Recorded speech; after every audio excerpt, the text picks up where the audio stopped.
Hello, my name is Jahmir Wilson, and this is another edition of SU Spotlight. And today I have SU crew captain and senior Josh Klein. Welcome, Josh. Thanks for having me.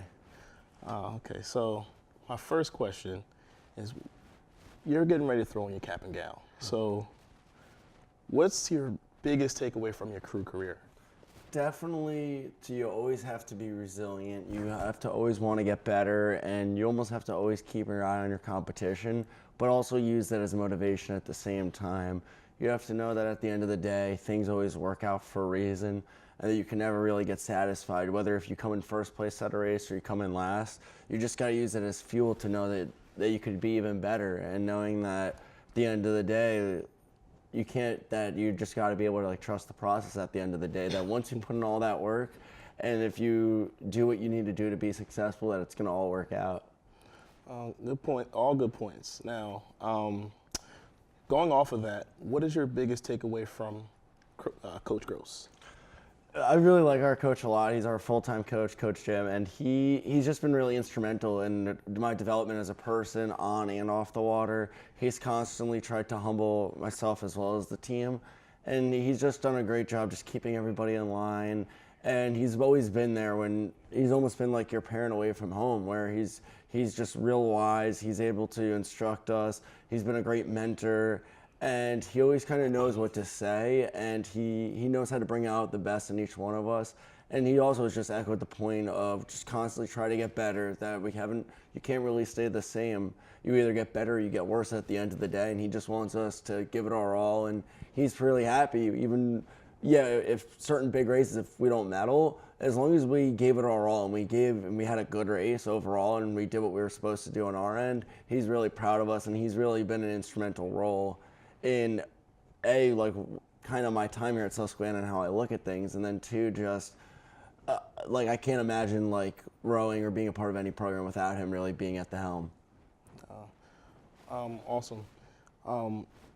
Now, I know this is kind of different for you because you've been in this room quite a lot.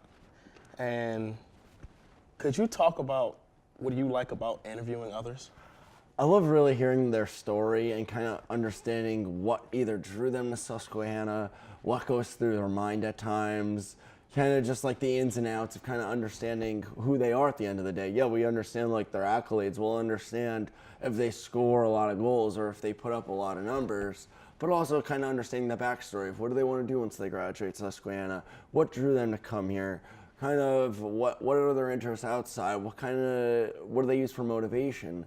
I think that's always just such an interesting part, is kind of getting the full picture and hearing somebody else's unique story, and you're kind of able to, you feel like that unique connection, especially as a broadcast major. Once you're doing their games, whether if it's being involved doing public address announcing or play-by-play or writing their articles, you almost have that unique bond. When you're on the campus and you see them, you always have that unique connection that you'll always either say what's going on or whatever.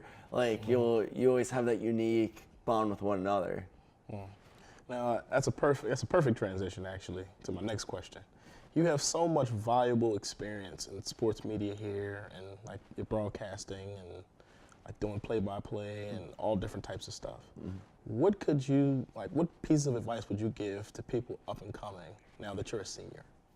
Just always be resilient at the end of it. You can't really take no for an answer. You just constantly have to be hungry, and your best opportunities will come from just taking that extra step, whether if it's job-wise, just following up with people, whether if it's building connections, just not being afraid of no, and you can always just shoot for the moon. What's the worst thing that's going to happen? You're going to get a no, but you're always that much closer to getting a yes. Even if you shoot for the sky, I always think about how the best opportunities will arise from you stepping outside of your comfort zone.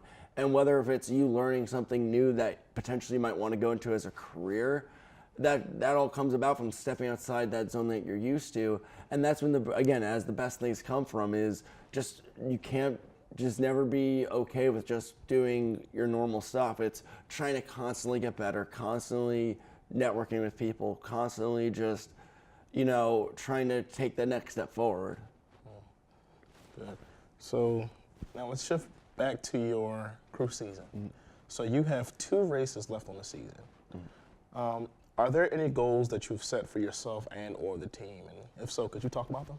Yeah, I would say our women's team just came off a great race at Busfields where the entire, every single active member of the women's team medaled, which is unreal. It's the first time in our team history we were able to do that, and that was really special to watch. And that's a group that they've just constantly been working hard. The fall didn't necessarily go their way as they probably would have wanted, but they constantly stayed hungry throughout the off season.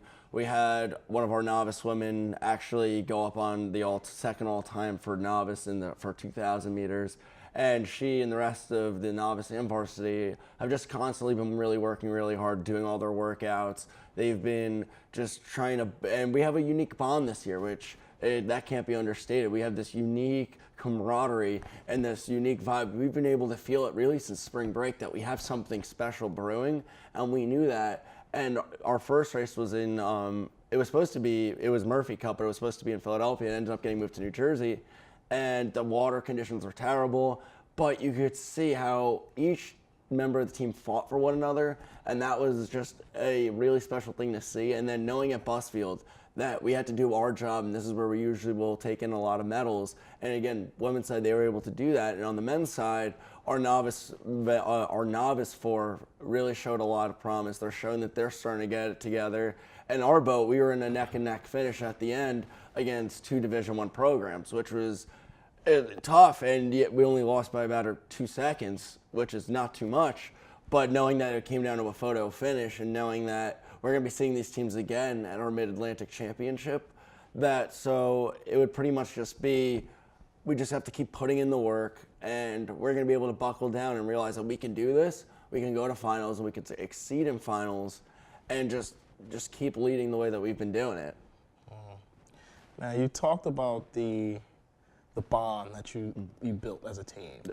And I noticed you also talked a little bit about how you traveled to different places. Like I saw on the schedule, Florida, New Jersey, New York. Could you talk about how that traveling experience helped mold your bond and any cool experiences you had while traveling? To start out our spring break trip, the entire boys team went to Walmart, and that was the day where we had our headshots. The entire boys team and everything in our suit and ties headed to Walmart, and we were snacked up for our bus ride, which was like a 20-hour bus ride. We bought movies, we got snacks, we got all types of things, and it just started like the camaraderie with one another.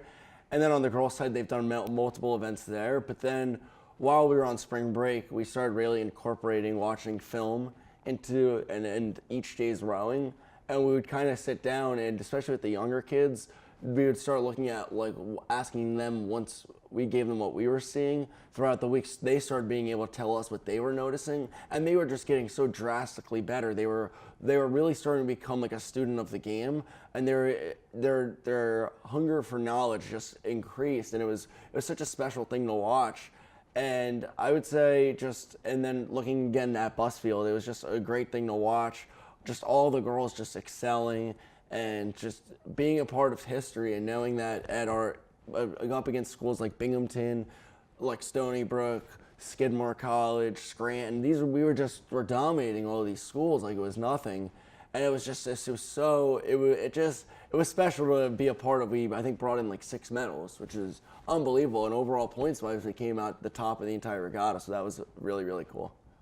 All right, well, Josh, thank you for coming in today and talking a little bit. Absolutely. My name is Jahmir Wilson, and this is another edition of SU Spotlight.